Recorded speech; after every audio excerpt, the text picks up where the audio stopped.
Dice así la palabra del Señor, versículo 14. Pues vosotros, hermanos, vinisteis a ser imitadores de las iglesias de Dios en Cristo Jesús que están en Judea, porque también vosotros padecisteis los mismos sufrimientos a manos de vuestros propios compatriotas, tal como ellos padecieron a mano de los judíos, los cuales mataron tanto al Señor Jesús como a los profetas, y a nosotros nos expulsaron y no agradan a Dios, sino que son contrarios a todos los hombres, impidiéndonos hablar a los gentiles para que se salven, con el resultado de que siempre llenan la medida de sus pecados. Pero la ira ha venido sobre ellos hasta el extremo. Cada vez que nosotros escribimos una fecha, tenemos que reconocer el impacto de Jesús en la historia. Porque en una buena parte del planeta Tierra, el tiempo se divide en antes de Cristo y después de Cristo. Así que cada vez que tú escribes una fecha, estás obligado a recordar la importancia de Jesús. Pero no solo la historia se divide en dos, sino también toda la humanidad. Porque después de su venida solo hay dos grupos de personas en el mundo. A nosotros nos encanta crear categorías para dividir a las personas, para separarnos de los demás, para creernos que somos mejores que otros. Pero lo cierto es que en el mundo solo hay dos grupos de personas, no más, solo dos: los que creen en Cristo y los que no creen, los que son suyos y los que no lo son, los que lo aman y lo adoran y los que lo rechazan con todo su corazón. El que no es conmigo, contra mí es, dice Jesús. No se puede ser indiferente, no se puede ser neutral ante la persona de Jesús, porque óyeme bien, mi amigo que estás aquí, no hacer nada con Jesús es una declaración de guerra. Nadie aquí, jóvenes que tal vez han nacido en esta iglesia, no hay nadie que sea neutral con respecto a la persona de Jesús. Si el Dios del cielo nos llama a arrepentirnos, si el Dios del cielo nos llama a creer en su Hijo, seguir a su Hijo, reaccionar con indiferencia es un acto de rebeldía. De manera que Cristo, contrario a lo que piensan muchas personas, es el gran divisor de la raza humana. Cristo divide la raza humana. Él mismo dice en Mateo capítulo 10, versículo 34, que Él no vino al mundo a traer paz, sino espada. Qué declaración más extraña, ¿verdad? El príncipe de paz dice que Él vino a traer espada. Porque vine a poner al hombre contra su padre, a la hija contra su madre, a la nuera contra su suegra, y los enemigos del hombre serán los de su misma casa. Ahora, esta es una moneda de dos caras, porque así como Cristo nos separa del mundo, al mismo tiempo nos hace uno con su pueblo. Vean una vez más la comparación que hace Pablo en el versículo 14. Dice: pero vosotros, hermanos, vinisteis a ser imitadores de las iglesias de Dios en Cristo Jesús que están en Judea. La iglesia en Tesalónica estaba compuesta mayormente por gentiles, es decir, por personas que no eran judías. Las iglesias en Judea estaban compuestas prácticamente en su totalidad por personas judías, y sin embargo Pablo los describe exactamente de la misma manera. Noten el versículo 1, Pablo, del capítulo 1, Pablo, Silvano y Timoteo, a la iglesia de los tesalonicenses, en Dios Padre y en el Señor Jesucristo. ¿Se dieron cuenta la similitud? Las iglesias de Dios que están en Judea están en Cristo Jesús. Bueno, la iglesia en Tesalonicense está en Dios y Padre y en el Señor Jesucristo. En otras palabras, mis amados hermanos, la iglesia en Tesalónica, compuesta mayormente por gentiles, y las iglesias de Judea, compuesta mayormente por judíos, compartían la misma identidad. El trasfondo racial, el trasfondo cultural, el trasfondo socioeconómico no es lo que ahora nos define. Lo que nos define es el hecho de estar en Cristo. En Cristo. Y eso nos lleva, mis hermanos, a la primera enseñanza que podemos extraer de este pasaje y que no es del todo evidente en una primera lectura. Y es el hecho de que debido a nuestra unión con Cristo, somos un solo pueblo que compartimos una misma identidad. Vean de nuevo otra vez el versículo 14. Vosotros, hermanos, vinisteis a ser imitadores de las iglesias de Dios en Cristo Jesús que están en Judea. Cualquier iglesia de cualquier parte del mundo puede ser descrita exactamente de la misma manera. No importa que esté en República Dominicana, no importa que esté en Estados Unidos, no importa que esté en China, es la iglesia de Dios en Cristo Jesús que está en República Dominicana, o que está en Cuba, o que está en Chile, o que está en donde sea. Tenemos la misma identidad. Ahora, hermano, para nosotros, leemos este pasaje en el día de hoy, siglo XXI, y nos resulta difícil entender lo sorprendente de esta conexión que Pablo hace aquí entre las iglesias de Judea y la iglesia en Tesalónica, porque nosotros no experimentamos en el día a día la profunda división que había entre judíos y gentiles en aquellos días. ¿Recuerdan ustedes la reacción de la mujer samaritana en Juan capítulo 4 cuando Cristo le pidió que le diera de beber? Una cosa normal. Tú tienes sed, vas caminando por la calle, te encuentras con una persona bebiendo agua, es lo más normal que tú le digas, dame de beber. Esta mujer reacciona y le dice, pero ¿cómo tú, siendo judío, me pides a mí de beber, que soy mujer samaritana? Porque judíos y samaritanos no se tratan entre sí, o como dice el texto, literalmente. Los judíos y los samaritanos no usan los mismos utensilios o no beben de los mismos vasos. Para un judío era impensable beber del mismo cántaro del que había bebido un samaritano, porque para ellos esa gente era inmunda. ¿O recuerdan cuando Pedro fue a casa de Cornelio a predicarle el evangelio? Dios tuvo que mostrarle primero una visión para enseñarle a Pedro que él no debía discriminar a Cornelio por el hecho de no ser judío. Y cuando finalmente Pedro accede a ir, ¿verdad?, a la casa de Cornelio a predicarle el evangelio a él y a su familia, escuchen con atención cómo Pedro inicia su mensaje. Vosotros sabéis cuán abominable es para un varón judío juntarse o acercarse a un extranjero.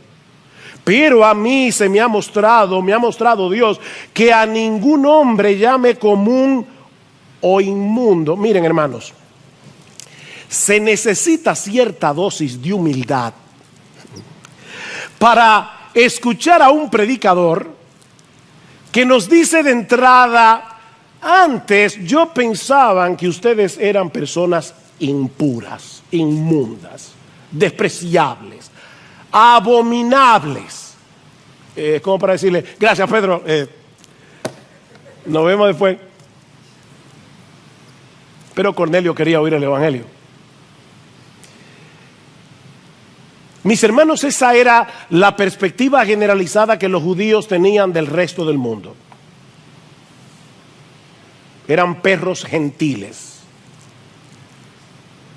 Hasta que Cristo derribó la pared de separación, como dice Pablo en Efesios capítulo 2, versículo 14. Todos aquellos que creen en Él son uno en Cristo. Mis hermanos, Cristo está edificando una iglesia que no toma en cuenta nuestras diferencias sociales, raciales, económicas, educacionales. Ahora tenemos, dice Pablo en Efesios capítulo 4, versículos 4 al 6, y cantamos hace un momento acerca de eso. Tenemos una misma esperanza, un solo Señor, una sola fe, un solo bautismo, un solo Dios y Padre de todos, que está sobre todos, por todos y en todos.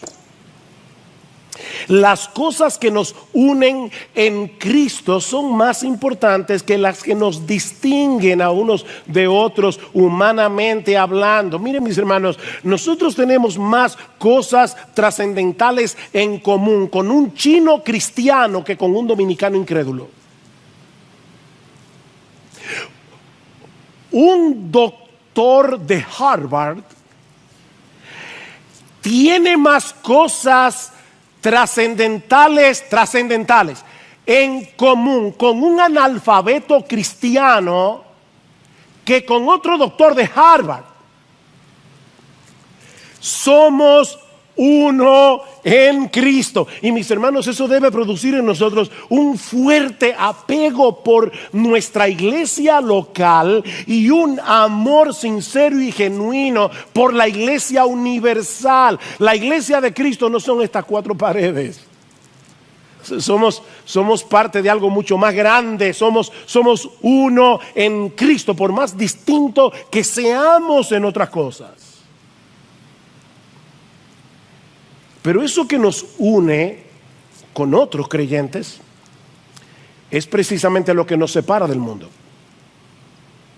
Y es lo que produce oposición y rechazo por el hecho de ser cristianos. Lo que nos lleva a la segunda enseñanza de nuestro pasaje. Ya hemos visto que debido a nuestra unión con Cristo somos un solo pueblo que compartimos una misma identidad, pero aprendemos también que debido a nuestra identificación con Cristo somos un pueblo que compartimos la misma hostilidad. Versículo 14 de nuevo. Pues vosotros, hermanos, vinisteis a ser imitadores de las iglesias de Dios en Cristo Jesús que están en Judea. ¿En qué vinieron a ser imitadores? Porque también vosotros padecisteis los mismos sufrimientos a manos de vuestros propios compatriotas, tal como ellos padecieron a mano de los judíos. Todas las iglesias de Cristo, las verdaderas iglesias de Cristo, independientemente de la denominación, independientemente del país donde estén, nos parecemos en varias cosas. Mira, cuando tú vas a una verdadera iglesia, y puede ser que la forma de alabanza sea distinta, puede ser que hayan cosas que no sean exactamente como la practican en tu iglesia, pero cuando tú vas a una verdadera iglesia del Señor Jesucristo, tú te sientes identificado. Hay cosas importantes en común, y una de ellas es que todas experimentan rechazo y oposición. Los creyentes en Tesalónica estaban experimentando de parte de sus compatriotas lo mismo que los creyentes de Judea estaban experimentando de parte de los judíos, porque la oposición contra los cristianos no es circunstancial, no es regional, es mundial. Es mundial, aunque obviamente no siempre será en la misma medida, no siempre será con las mismas manifestaciones. No es lo mismo ser un cristiano en República Dominicana que ser un cristiano en Corea del Norte. No es lo mismo. Yo no estoy diciendo eso. Pero el Señor nos advirtió en varios lugares, en Juan 15 por ejemplo: si el mundo os aborrece, sabed que a mí me ha aborrecido antes que a vosotros. Si fuerais del mundo, el mundo amaría a los suyos, pero porque no sois del mundo, antes yo os elegí del mundo, por eso el mundo os aborrece. Habitamos en el mismo mundo, pero ahora pertenecemos a otro reino. Tenemos otro Señor, otro amo, otro dueño. Nos regimos por motivaciones y valores distintos y eso crea problemas. Pablo le dice a Timoteo en su segunda carta que todos, subrayen eso, todos los que quieren vivir piadosamente en Cristo Jesús padecerán persecución. Nota, mi hermano, que Pablo no dice algunos, Pablo no dice la mayoría, Pablo dice todos, todos los que quieren vivir piadosamente en Cristo Jesús padecerán persecución. La única manera en que un creyente puede evitar esa persecución es esforzándose por parecerse al mundo lo más posible. Pero todos los que quieren vivir piadosamente en Cristo Jesús padecerán persecución. Eso es inevitable. Capítulo 3, versículo 3. Pablo dice: yo les escribí esto a fin de que nadie se inquiete por causa de estas aflicciones, porque vosotros mismos sabéis que para esto hemos sido destinados.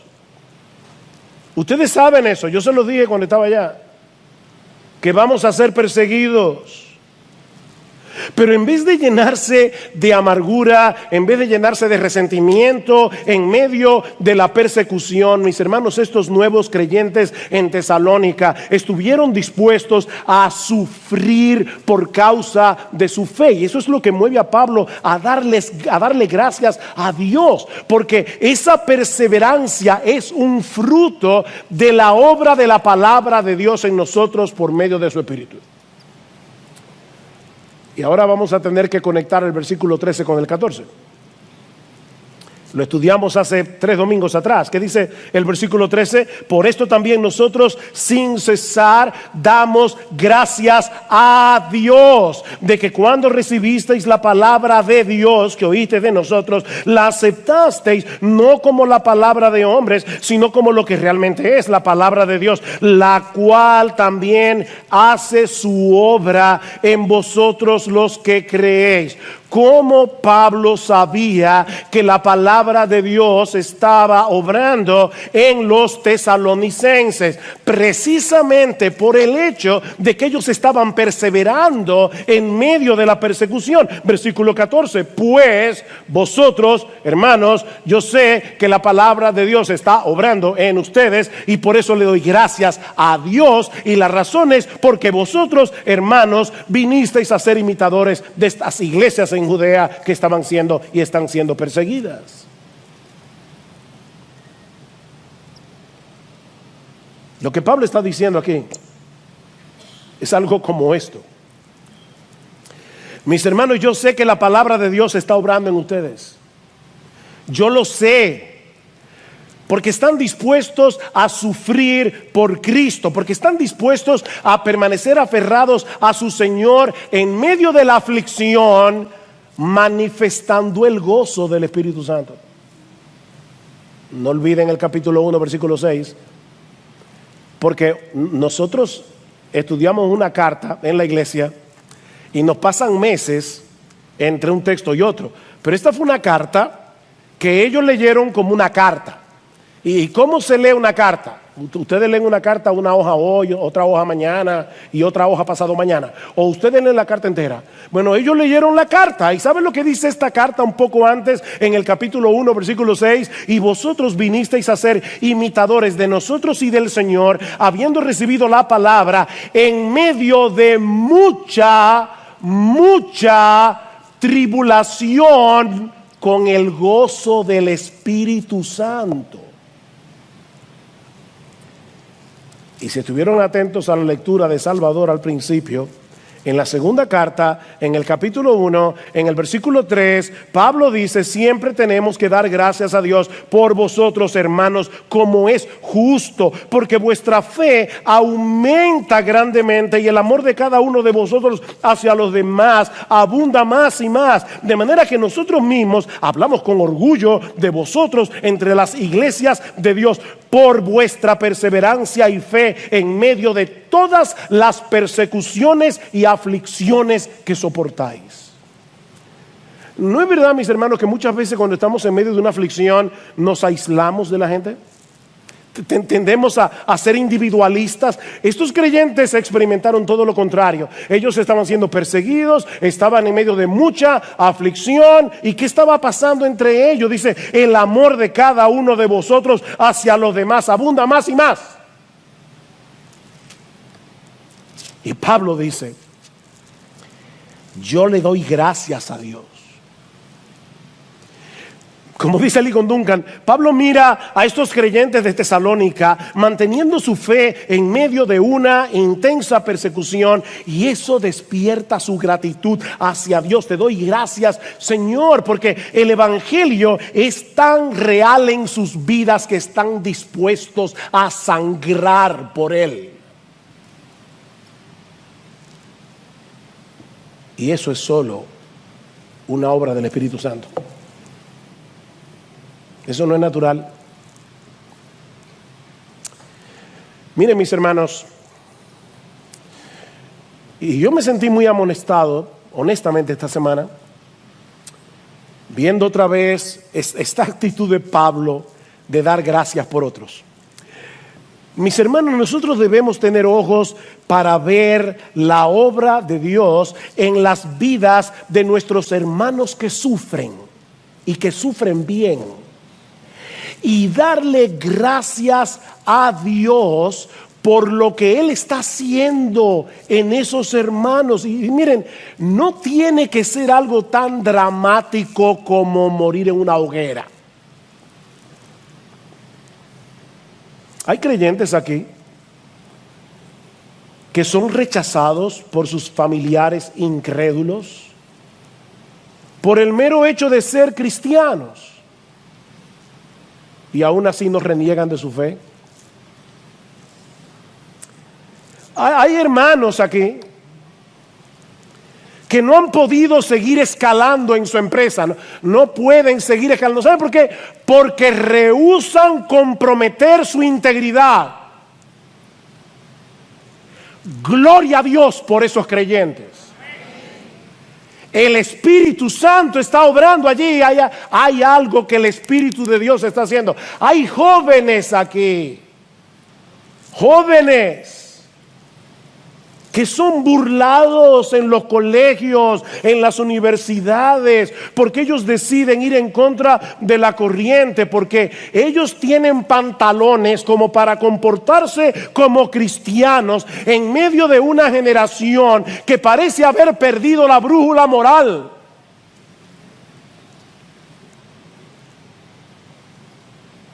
Gloria al Señor por esos jóvenes. Y ni hablar de los cristianos y misioneros que están en otras partes del mundo enfrentando un montón de dificultades y poniendo en riesgo sus vidas por causa del Señor. Esta misma semana, en el culto de oración, estuvimos orando por una pareja en Laos que recién se convirtieron al Señor. Y el padre de ella era un hombre sumamente influyente en la comunidad. Y cuando este hombre se enteró de que su hija y el esposo, su yerno, se habían convertido, comenzó a presionar para que ellos volvieran a sus ídolos. Y como ellos rehusaron volver a su antigua idolatría, este padre incrédulo influyó en la comunidad para que le quitaran todos sus bienes.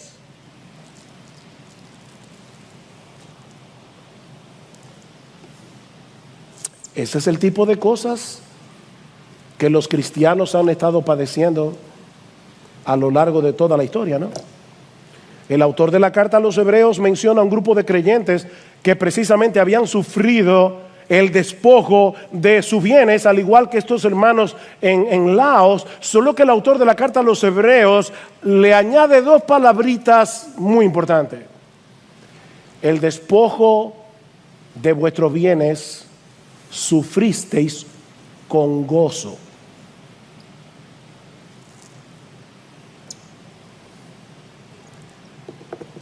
Ponte ahí, en esos pantalones. Te lo quitaron todo por causa de Jesús. Y tú eres capaz de decir, amén. Cristo es más valioso que todo eso. ¿Ustedes recuerdan a Pablo y a Silas en Filipos? Dice que en Hechos 16, 23, que después de haberlos azotado mucho, dice el texto, y después de llevarlos al calabozo que estaba en el interior, miren, una cárcel, yo tuve la oportunidad de ir a una cárcel en Roma, la cárcel Mamertina, donde probablemente estuvo el apóstol Pablo. Miren, una cárcel en aquellos días, en el piso más de arriba, era horrible. A Pablo y a Silas lo pusieron en la cárcel de más adentro, encadenados. ¿Y saben lo que sucedió? Que a medianoche los presos oían a Pablo y a Silas orando y cantando himnos a Dios. Golpeados, magullados, encadenados, cantando himnos a Dios. ¿Cómo explicamos algo así? Por la obra del Espíritu Santo. Es el Espíritu Santo el que actúa en nosotros la fe. Él es que obra la fe para esperar en las promesas de Dios reveladas en su palabra. Es el Espíritu Santo el que hace viva la palabra en nuestro corazón, dándonos certeza de que Dios nos ama, dándonos certeza de que ni una sola de sus promesas quedarán sin cumplimiento. No olviden el contexto. Pablo está dando gracias al Señor porque cuando ustedes recibieron la palabra de Dios que oíste de nosotros, la recibisteis no como palabra de hombres, sino como lo que es en verdad la palabra de Dios. De manera que cuando estos hermanos oían, el Señor es mi pastor, nada me faltará, en lugares de delicados pastos me hará descansar, ellos sabían, esa es la palabra de Dios, porque a los que aman a Dios todas las cosas les ayudan a bien. Esto es palabra de Dios. Y el Espíritu Santo está allí recordándonos y obrando en el corazón y diciéndote, hijo mío, esta es palabra de Dios, palabra de Dios. Estas no son promesas vacías, esto no es sopa de pollo para el alma, no. Esto es palabra de Dios.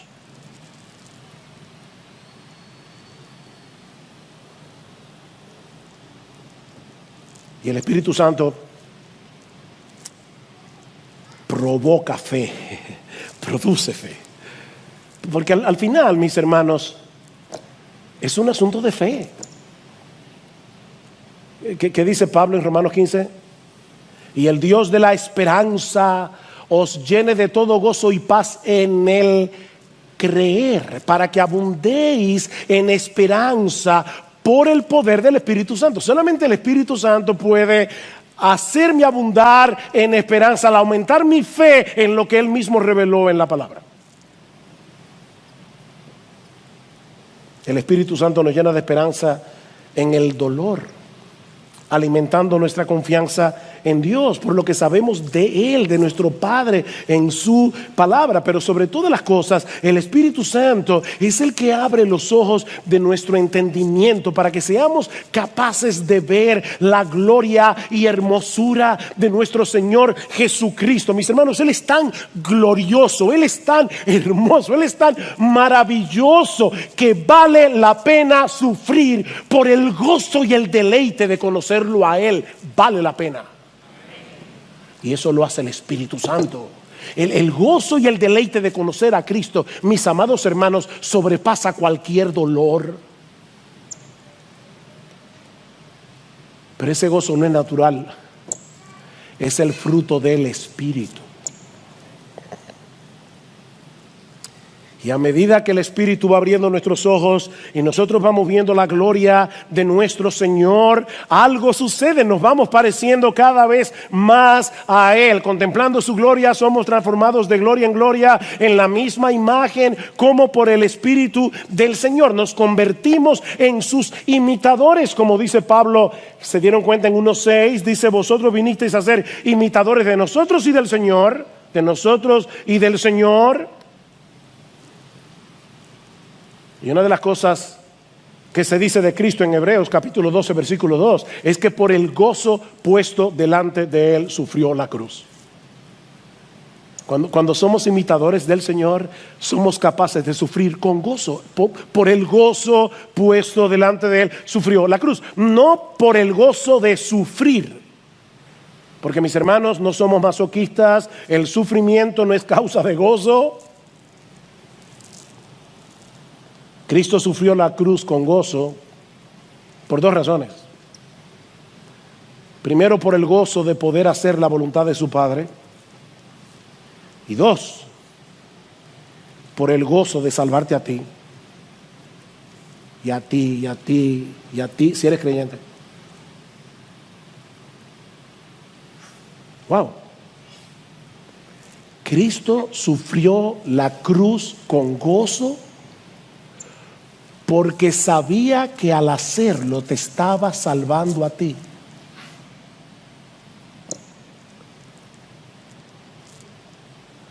Así que al reaccionar de este modo, en medio de su aflicción, estos creyentes en Tesalónica estaban imitando a los misioneros que les llevaron el evangelio, estaban imitando a los hermanos de Judea, y todos a su vez estaban imitando a Jesús, al que tú y yo también tenemos que imitar, en ese sentido.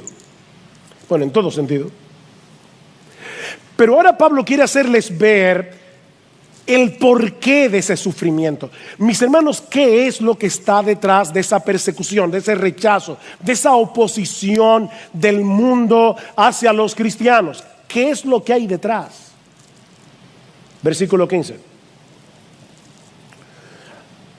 Dice: ustedes están padeciendo de sus compatriotas lo mismo que ellos padecieron a mano de los judíos, los cuales mataron tanto al Señor Jesús como a los profetas, y a nosotros nos expulsaron y no agradan a Dios, sino que son contrarios a todos los hombres, impidiéndonos hablar a los gentiles para que se salven, con el resultado de que siempre llenan la medida de sus pecados.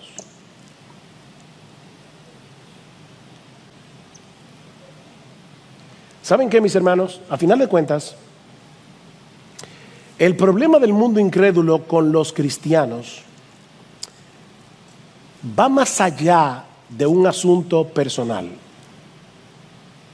Es personal, pero por lo que representamos. En realidad, es un rechazo a la verdad de Dios y al Mesías de Dios.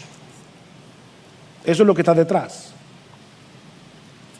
Esta acusación de Pablo es tan seria contra los judíos que algunos han acusado a Pablo de ser antisemita. Increíble. Es decir, alguien que odia a los judíos. Ahora, hermanos, esta es una acusación absurda. Primero, porque Pablo era judío. Segundo, porque él mismo fue un perseguidor que trató de detener el avance del evangelio. Y cuando Pablo conoció al Señor, el anhelo de su corazón era que el pueblo de Israel se salvara. Dice en Romanos capítulo 9, versículo 3, mira, si yo tuviera que ser condenado para que ellos sean salvados, que me condene yo. Y yo nunca he sentido eso por nadie, ni he orado así. El deseo de mi corazón y mi oración a Dios por Israel, Romanos 10, 1, es para salvación. Pablo no era un antisemita. Eso es absurdo. No, Pablo escribió seguramente este pasaje con mucho dolor en el corazón.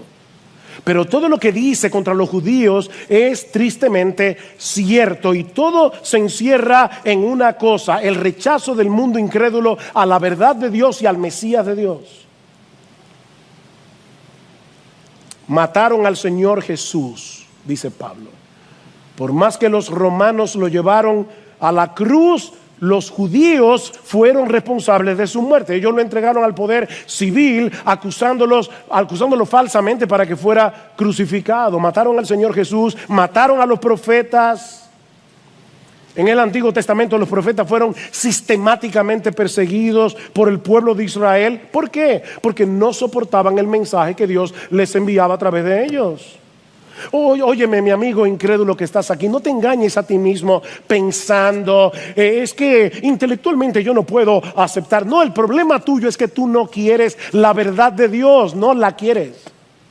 Porque la verdad de Dios te recuerda que tú eres un pecador. La verdad de Dios te recuerda que tú no eres tan grande como tú crees que tú eres, que tú no eres tan bueno como tú crees que tú eres, que solo hay un Dios, un solo Rey, y se llama Jesús, no eres tú. No te engañes. Mataron a los profetas.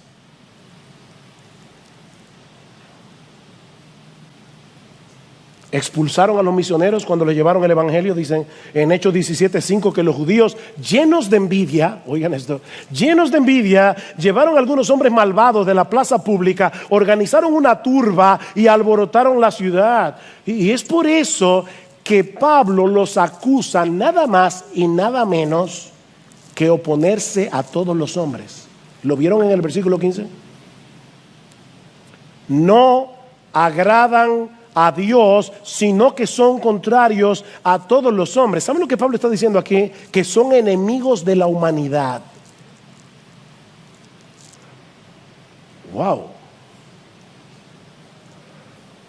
¿Saben por qué son enemigos de la humanidad? Porque están impidiendo la predicación del evangelio, que es lo único que puede salvar al pecador. Por eso dice en el versículo 16, impidiéndonos hablar a los gentiles para que se salven. Impidiéndonos hablar a los gentiles. Miren, mis hermanos, no hay un pecado más odioso a los ojos de Dios que tratar de frenar el avance del evangelio. ¿Sabes por qué? Porque la mayor necesidad de cualquier hombre es reconciliarse con Dios por medio de la persona y la obra de nuestro Señor Jesucristo. Eso es lo más odioso a los ojos de Dios.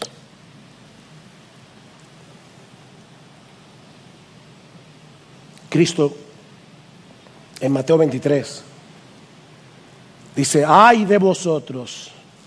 Y cuando Cristo dice ay de vosotros, escribas y fariseos, hipócritas, porque cerráis el reino de los cielos delante de los hombres, pues ni vosotros entráis, ni dejáis entrar a los que están entrando.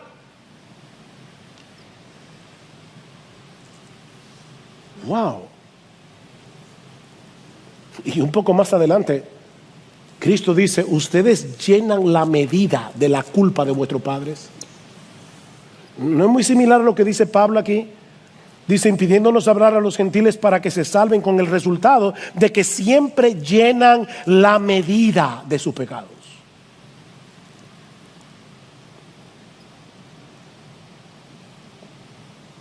Su pecado ha llegado al colmo, dice Pablo.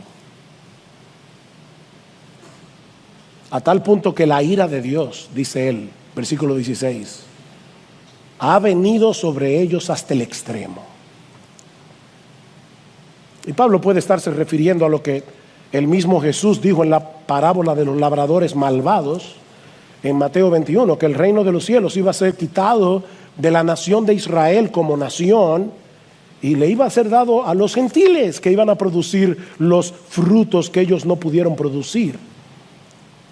Ahora la iglesia es el nuevo Israel, compuesta por judíos y gentiles creyentes que proclamamos el mensaje que la nación de Israel recibió a través de sus profetas sobre la obra, la persona de nuestro Señor Jesucristo. Y eso es precisamente lo que el mundo quiere frenar a toda costa. Que la verdad de Dios sea proclamada, que Cristo sea reconocido como Rey de Reyes y Señor de Señores, para que la gente venga a Él en arrepentimiento y fe y sean salvos. Pero ¿saben qué, hermanos? Nadie puede frenar la obra de Dios. Nadie. Corrie ten Boom, aquella mujer cuya familia escondió judíos para librarlos de los nazis durante la Segunda Guerra Mundial, fue llevada junto a su hermana Betsy a un campo de prisioneros horriblemente inhumano, a Ravensbrück. El cuartel en el que las encerraron estaba sobrepoblado, mucha gente, pero lo peor es que estaba infestado de pulgas. La mañana en que llegaron, leyeron juntas Primera Tesalonicenses, capítulo 5, 16 al 18. Estad siempre gozosos, orad sin cesar y dad gracias en todo. Así que Betsy le dice a Corrie: ven, vamos ahora a dar gracias por cada aspecto de este nuevo alojamiento. Corrie ten Boom admite que al principio ella no quería. ¿Cómo le voy a dar gracias a Dios por las pulgas? Pero su hermana seguía insistiendo. Aquí dice: dad gracias en todo. Finalmente, Corrie accedió. A medida que pasaban los meses, ellas se sorprendían porque comenzaron a realizar un estudio bíblico en las barracas. La gente comenzó a venir, empezaron a orar, y lo que las sorprendía era que los guardias no interferían, las dejaban tranquilas. ¡Qué raro! Más tarde descubrieron que la razón por la que los guardias no interferían era por las pulgas. No querían ser infestados. Porque Dios tiene muchas formas creativas de glorificar su nombre y de expandir el evangelio.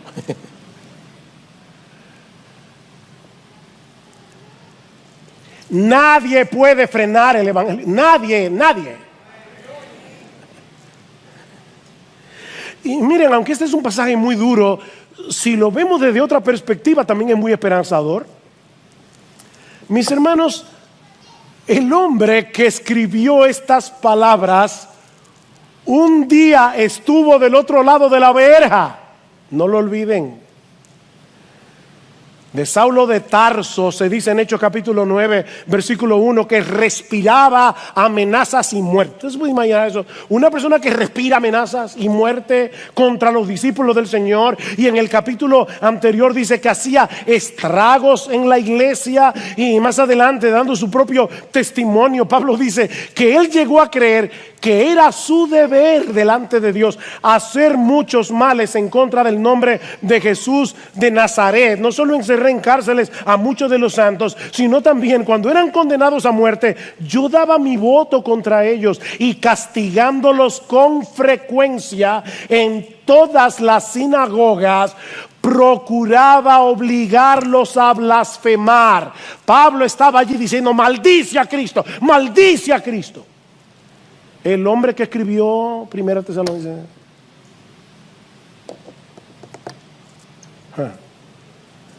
¿Qué Dios tenemos nosotros? Pablo odiaba a Cristo y a los cristianos con cada fibra de su ser. Pero mis hermanos, no existe un ser humano en el mundo que pueda oponerse al llamado eficaz del Espíritu Santo. No lo hay. La gracia de nuestro Dios es todopoderosa y vence cualquier obstinación.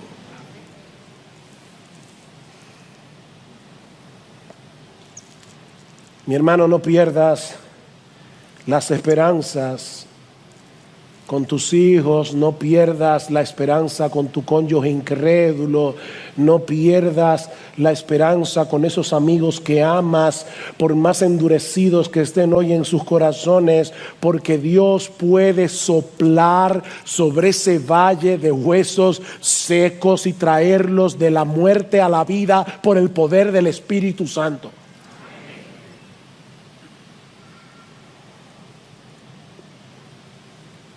Y no tienes que irte muy lejos para ver un ejemplo de ese poder en acción. Mírate en el espejo.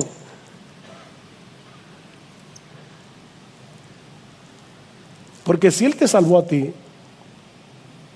y me salvó a mí, también puede salvar a esos que se burlan, a esos que te rechazan por el hecho de que tú eres cristiano. Mírate en el espejo.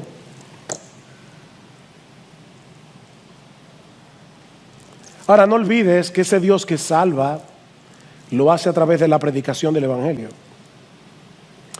Vamos a ver este pasaje al revés. Si no hay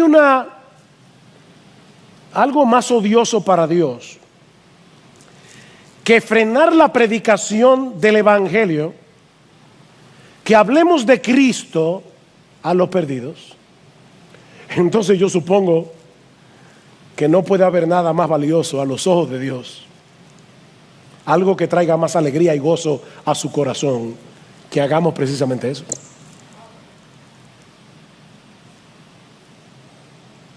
La mayor necesidad del incrédulo es reconciliarse con Dios, aunque en este momento él no lo sepa.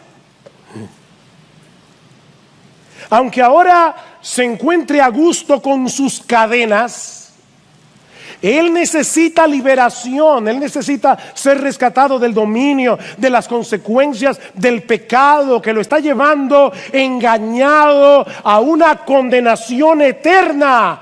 Y mis hermanos, ellos solos podrán ser salvos si tienen un encuentro con Cristo por medio de la predicación de su evangelio. Ese es el instrumento poderoso que usa Dios para salvar a los perdidos.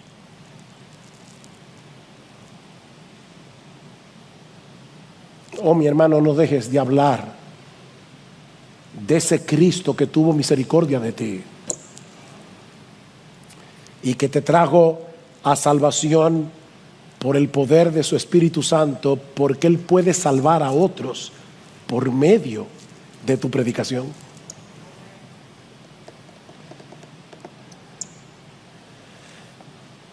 No puedo evitar recordar en la universidad, yo tenía dos personas en la universidad, dos amigas de carrera, porque déjame decirte algo, no te aísles del mundo. Nosotros somos sal de la tierra, luz del mundo. Hay una diferencia enorme entre ser complaciente con el mundo, entre ser un mundano y estar en el mundo, dando testimonio de la gracia de Dios en Cristo. Que Cristo era amigo de pecadores y separado de los pecadores. La Biblia dice las dos cosas. Y yo recuerdo que yo tenía dos amigas de carrera. Una de ellas lloraba cada vez que yo le predicaba el Evangelio, pero cada vez.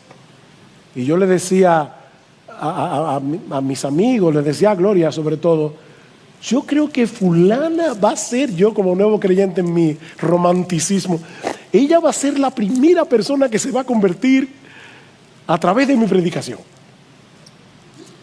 Y esta muchacha tenía una amiga que parecía un bló de 8. Ustedes saben lo que era un bló de 8. Y yo siempre pensaba, fulana se va a convertir, pero esta otra es tan dura. Final de la historia. Esta fulana todavía es incrédula y el bló de 8 ya partió para estar con el Señor. Es nuestra querida hermana Ica,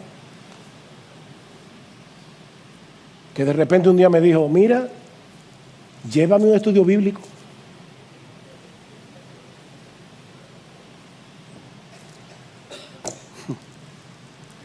El bló de 8. La gracia la derritió.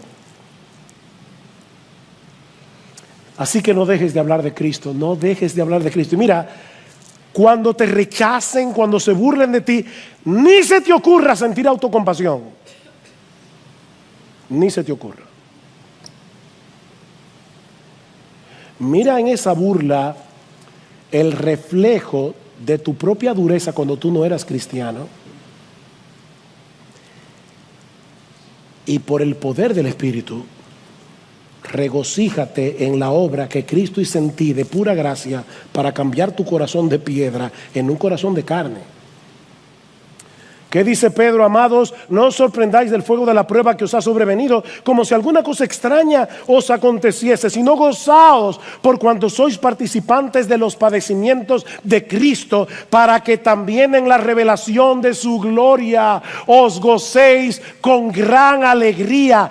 Si sois vituperados por el nombre de Cristo, sois bienaventurados, porque el glorioso Espíritu de Dios reposa sobre vosotros.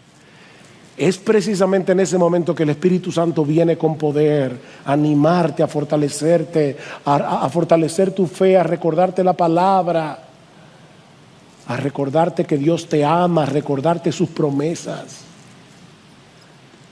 Bienaventurados sois. Pero no quiero terminar sin hacer una pregunta a las personas que nos visitan. Mi amigo, ¿en cuál de los dos bandos estás tú? ¿A cuál de los dos reinos tú perteneces? Porque si Cristo no es tu rey, tu amo, tu Señor, tú estás en el reino equivocado. Un reino que ya fue vencido hace 2000 años